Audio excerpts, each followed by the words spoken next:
Compass Mining makes Bitcoin mining accessible to everyone. Start mining in as little as 48 hours with our turnkey hardware, online, and mining directly to your Bitcoin wallet within 2 business days. Find out more at compassmining.io and get started now. Hey miners, welcome back to the channel McNallie Money, the new home of power mining analysis. Well, here we have it, Friday morning, another trading week in the books. The miners are recovering in a big way today, green across the board, really on the back of Bitcoin recovering some ground, now trading in the $71,000 range. We're going to be dissecting all of that and more in today's presentation, plus production update from Bitfarms, which is the first company to report on October results, and a special guest here with Dennis Porter dropping in to give us an update on the US federal election. A lot to go through. Before we do, smash the like button, you guys. Big help to myself and the channel. Feel free to subscribe. We just hit 46,000 members. We'd love to have you as part of the community. And finally, leave a comment in the section below letting me know who you think is going to be successful next week in the US federal election and what you think that's going to do to the price of Bitcoin. Now, with that being said, let's get into today's video.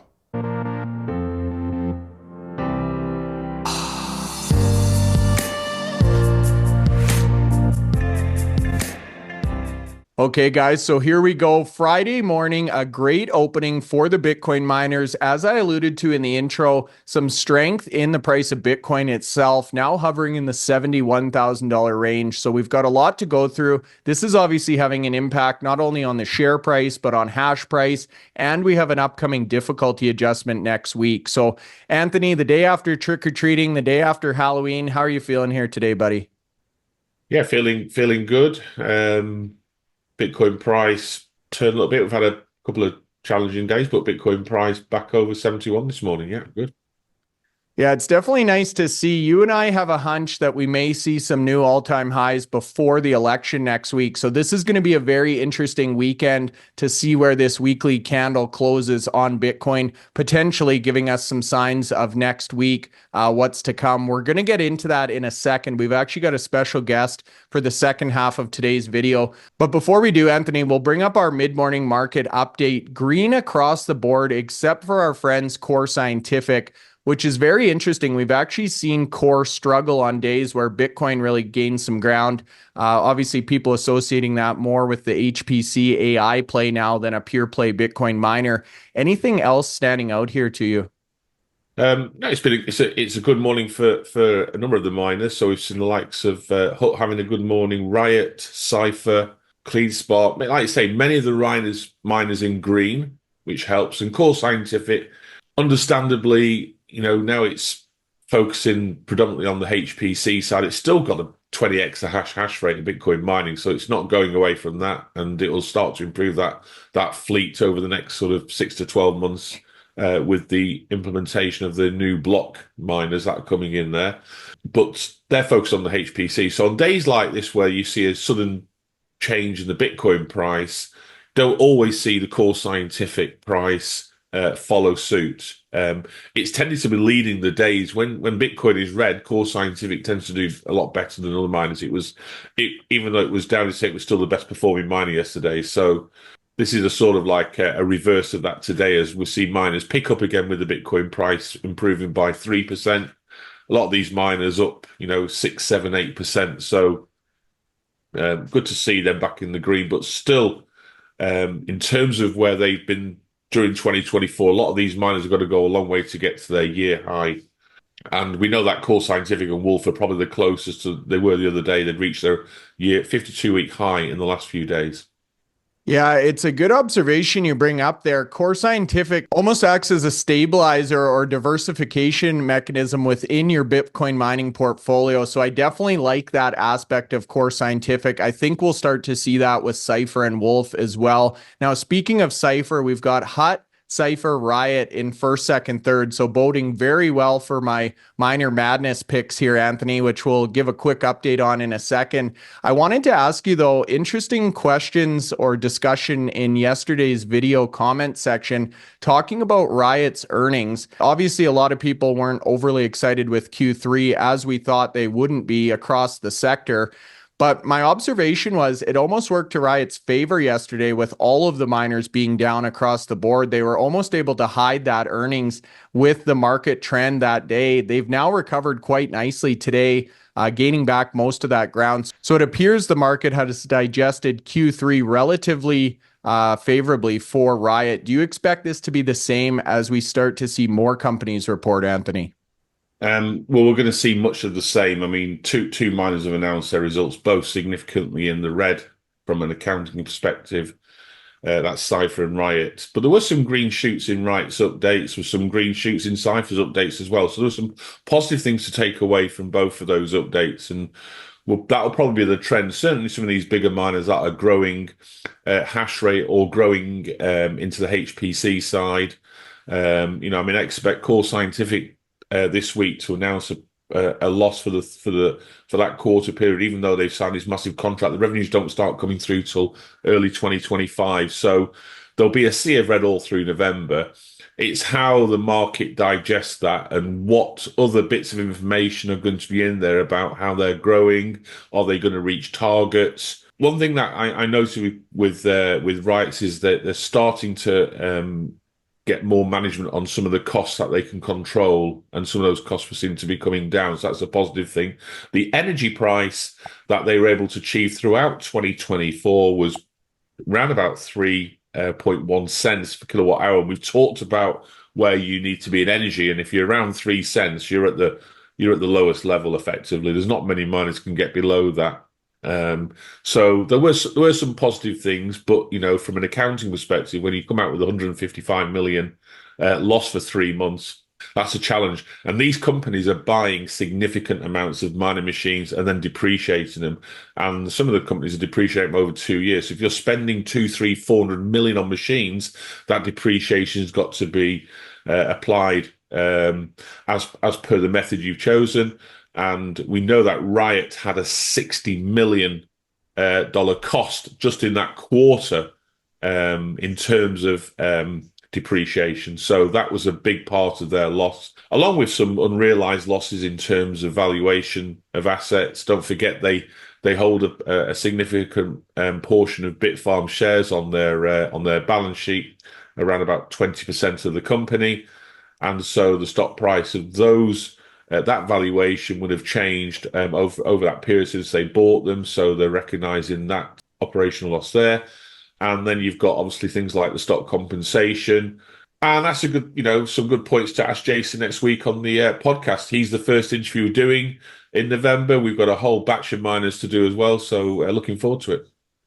Yeah, great points you bring up there about the depreciation, Anthony. It'll be interesting to see, especially with Riot and their immersion technology. One of the big selling points of that is actually extending the rig life. So it'll be interesting if they depreciate these machines in 2 or 3 years, effectively having a fully depreciated fleet that's able to maybe mine or last longer than that. You mentioned the interview on Monday. We've got Riot coming up at noon on Monday, so we'll be posting that one in the afternoon. Thursday is Core Scientific with Adam Sullivan. That's at 8 a.m., so that'll be out early. And then the following week, we've got Bitfarms on Wednesday the 13th, Hut 8 on the 14th, alongside Soluna on the 14th, and TeraWulf on the 15th. So those are the next 2 weeks. Yeah, a lot going on. It's going to be busy for us, so hopefully you're feeling good next week. If you want to take a look at some of the further dated interviews, take a look at the website as well. As you're on there, you can take a look at Miner Madness. We've got a quick update on that one. A lot of changes in terms of positioning yesterday with some of the pullbacks we saw across the board. I'm still holding on to the top spot, Anthony. You're still in second at 110. This is as of yesterday's close. So this is great representation for power mining. But we now have DR and A-Trades hot on our tails here. DR is the only one with TeraWulf in his selection, and they are really performing well in comparison, specifically yesterday. So take a look at the website, take a look at the calendar, and while you're there, you can check your position. Yeah, no, it's a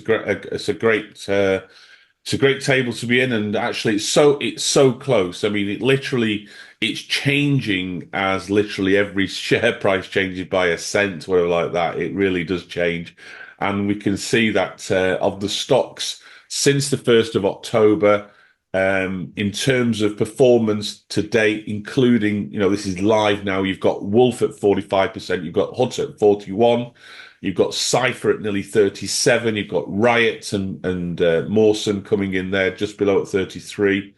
And then you've got Hive coming in at just under 22%. So some really big moves in the miners. Yes, they were a little bit higher a few days ago, but, as the Bitcoin price gets towards that all-time high, and we said yesterday we think it's going to happen maybe next week or over the weekend as Asia comes online on Sunday is always a good indicator of how we're going to be for the week. These miners will pick up if the Bitcoin price goes through the all-time high, and then we've got that small bit of information that will appear next Wednesday evening in the US. So looking forward to that result and whether that gives Bitcoin another boost, depending on who wins.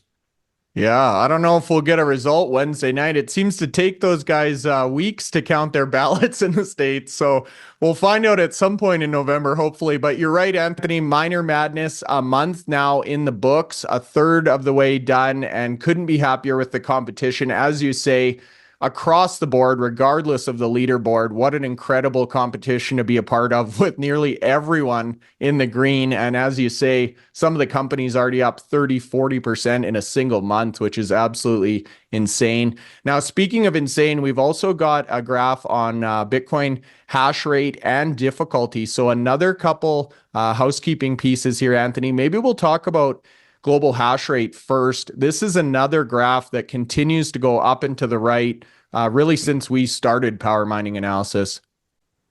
Yeah, absolutely. And it's, people felt that when the halving occurred, we'd see a pullback in the global hash rate because profits would be significantly impacted. When your revenues go down by 50%, that's going to impact your profits. You look at the October position there, around about the 21st of October, the global hash rate achieved 900 exahash. 900. Bear in mind, at the start of the year, it was around 400. So that's more than double the start of the year. Yes, we see this sort of like daily, up and down as mining machines are curtailed. You'll see the hash rate come down. A lot of mining machines are, especially as we think 40% of the hash rates in the United States.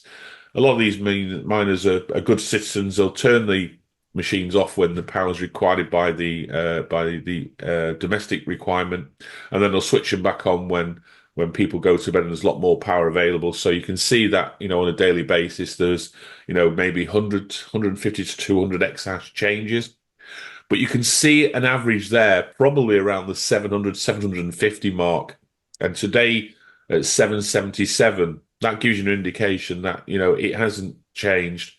And that will impact the difficulty, which we'll come on to now. Yeah, next up, difficulty here. So I see it's coming in 923 per block, meaning under the 10-minute time, meaning it's too easy. I think I finally sorted that all out, Anthony, 11 months into the program. So walk us through what that means. If it's too easy, they're mining blocks too quickly. They are. They're mining blocks too easy at the moment. So every block is supposed to take 10 minutes. That's the target. If there's more hash rate goes on in that period of 10 minutes, then it means that, if you've got more miners looking for the number, you've got a better chance of getting it quicker than 10 minutes. So to alleviate this, every 2 weeks, the difficulty adjustment sets the new difficulty. And this will make sure that it becomes a little bit harder. So if you're constantly mining a block every 9 minutes 23, you've got to make it a little bit more difficult to get it back to 10. So it basically gives it a reset back to 10, based on the hash rate that's on the global network. Now, if we look ahead to November the 4th, which is the next time the difficulty changes, so that'll be on Monday. And at the moment, it's suggesting there's going to be an 8.3% increase. That's an enormous increase. And what that means is that will impact miners across the world. You can effectively say that your production will come down by around that figure. Now, we are still 3 days away from Monday, so that, we do know that the difficulty estimate can change quickly as we get close to the date. It's more volatile, but that's as big a number as I've seen for quite a few few months now. That's a significant jump. And also that will take it again to another all-time high of 103 trillion. We'll be paying close attention. We'll probably give another update on Monday as we get closer to the actual difficulty change to see if there's any movement in that 8.3. But again, if you're mining 100 Bitcoin a month in October and that difficulty changed in November, that could take 8 or 9 Bitcoin off your total for November, and 8 or 9 Bitcoins a significant amount of revenue. So not only the power situation to be concerned with, you've also got difficulty. I mean, the halving took away 50%, but believe you me, if you look at miners, and I had a quick look yesterday at Bitfarms in terms of the best performing miner in terms of operational performance this year. In January, it was mining 60 Bitcoin per exahash. Now, when you go to the halving in April, that took away 50% of that, so that should be down to 30. I can tell you now, for the month of September, and we'll come on to October in a second, they were mining 21 Bitcoin per exahash. So from 60 in January down to 21, that's like effectively another 33% hit to the company because of difficulty. And that's the impact that has your mining companies. Yeah, that's a really great breakdown. So 60 going down to basically 20, or a third of its overall production, in part due to the halving. But yeah, difficulty, a big impact here. It was actually the 16-year anniversary of the Satoshi Bitcoin white paper yesterday. So I took a quick read through it, and just fascinating the amount of foresight that he had, like these 10-minute pre-programmed block times, just a tremendous amount of engineering really in the Bitcoin model. So fascinating to hear about that. Speaking of production and Bitfarms specifically, you just rattled off some September information there. I know they came out with October as well. You've put together one of your tables. So why don't we take a look at Bitfarms October production now? Yeah, so actually in October, Bitfarms produced more Bitcoin. Now you are talking about a 31-day month compared to a 30-day month, so bear that in mind. But 236 in October versus 217 in September. That's a 9% increase. So yes, some of that will be an extra day, but that's an improvement there. Their hash rate went up slightly in terms of total hash rate and average operational hash rate. So the hash rate itself, what they're operating, went up but 3%. So that gives you an indication that was one of the reasons for the increase. And yes, you've got an extra day mining as well. In terms of power, they're operating with 310 megawatts of power. Fleet efficiency, I believe only IREN have a more efficient fleet than Bitfarms at the moment. So fleet efficiency 21, which was their target for the end of the year. So they've already achieved their end of year target in terms of efficiency on the mining fleet there. And having an efficient fleet means you're producing Bitcoin at a lower cost because you don't need as much power to mine Bitcoin. In terms of Bitcoin sold, they sold 194 in the month of October, an increase of 12% on the amount they sold back in September. So Ben went on to talk about obviously the disappointment we're not achieving their 12 exahash, which was due to be the end of June. We're now on sort of like the 1st of November, and they still haven't achieved that target. Now they've had some improvement in miner shipments, and they expect miners to be delivered a significant number in this last 2 months of the year. We had an update yesterday to suggest, to say that they were actually putting 20,000 mining machines into Pennsylvania, into the Stronghold mining facility, where until that purchase that company goes through, that will be on a sort of like a hosting contract where they'll share the profit. So we expect hash rate certainly to increase in November when we see November's update come out, because they're saying imminently now those machines are going in there and being switched on at the sites there. And yes, they've still got a target of 21 exahash by the end of the year, which they haven't reduced yet. So we'll get Ben on the podcast. He's been very adamant on the 2 or 3 times we spoke to him this year to say that the hash rate target is there and expected to achieve that. So we'll get an update as to in terms of reality, are we going to get anywhere close to 21? When are the company going to announce maybe to put a target that is achievable, or does it mean that with this Stronghold hosting contract, Could they actually still put the 8 exahash in Paraguay and actually have more than 21 exahash? But we'll get those questions through to Ben and cover them on the podcast. Yeah, it'll be interesting to ask those questions, Anthony. Personally, I'm starting to have some concerns about Paraguay. Ben is top caliber talent, and if he's not able to get this 12 exahash goal in the past few months, definitely a head scratcher. So we will be asking those questions and more in our interview with Ben.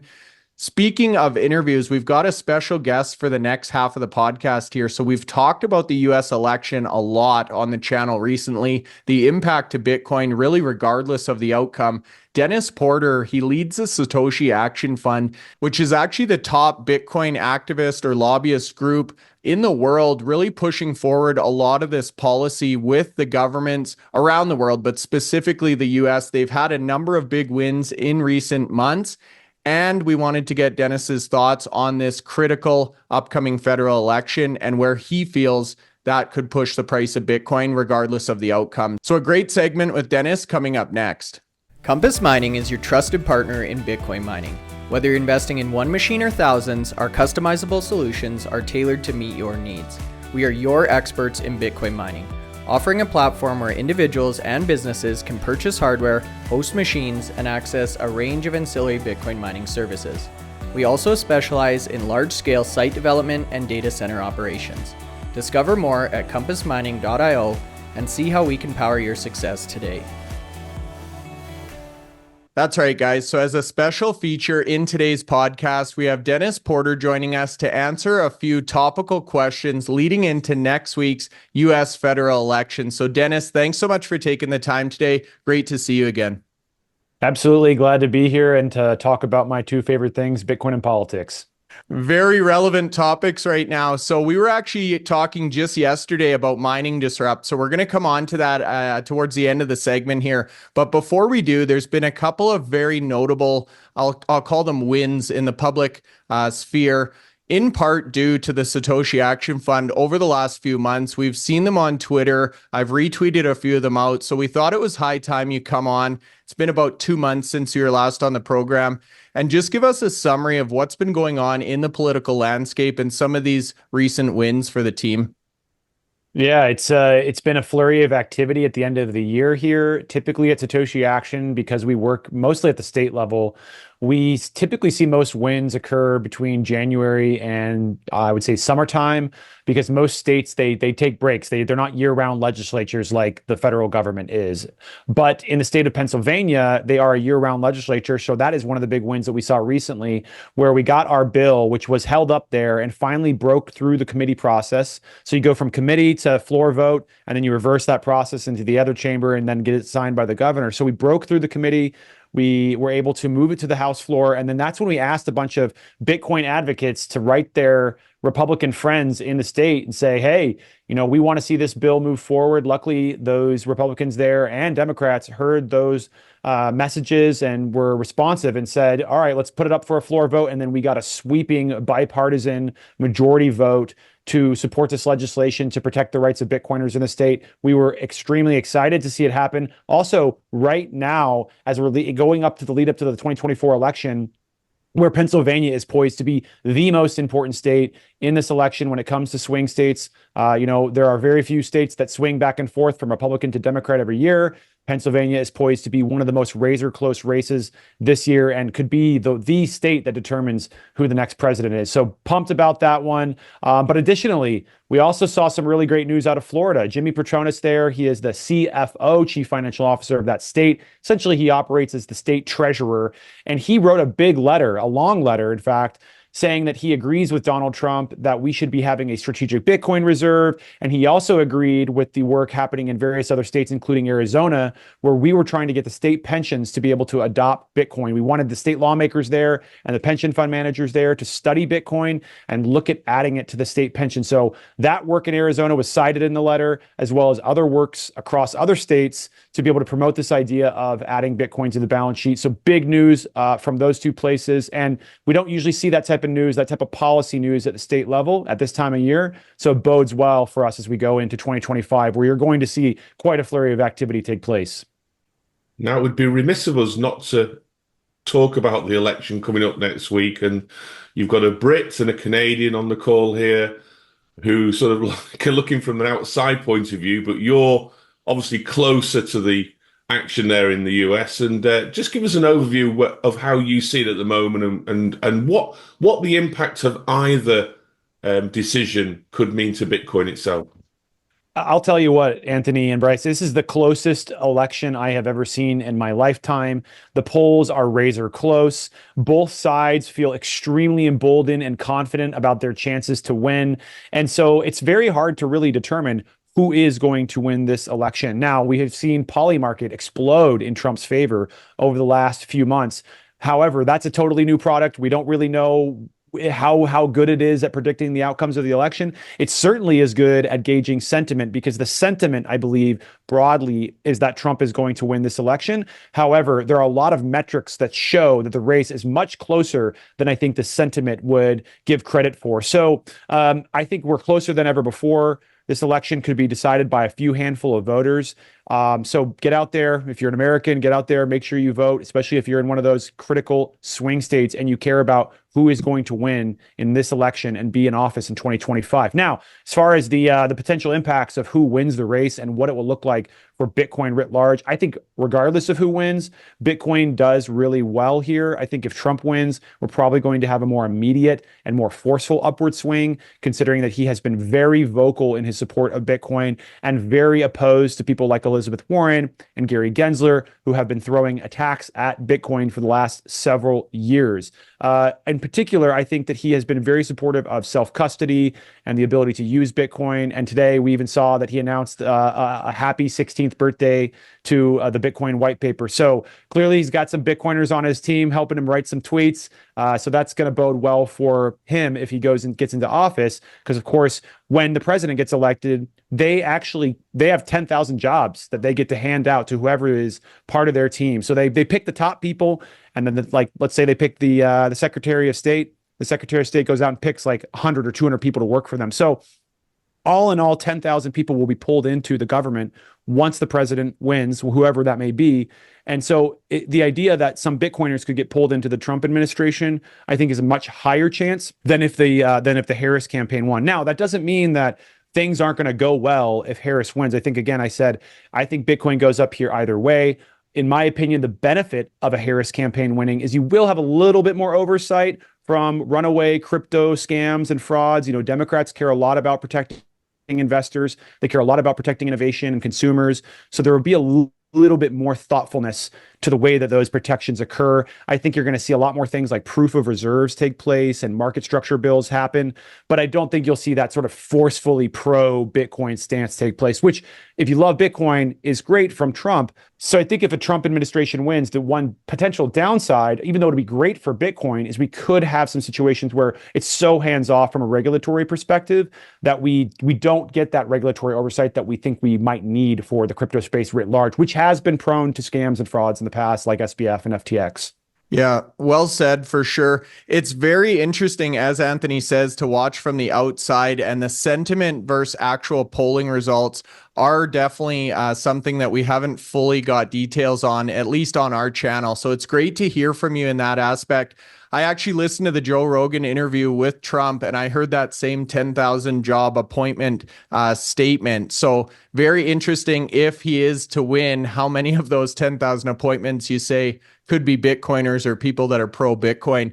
Now, I mentioned in the intro, Dennis, that we were talking yesterday as it relates to Mining Disrupt. So this is a core conference in the industry. It's coming up in March, Fort Lauderdale. I actually just booked my flights today. I think, Anthony, you're in the process as we speak here. So we wanted to give you an opportunity just to talk about what this conference is. I've never been to it myself, looking very forward, and should be great for the entire Bitcoin mining community.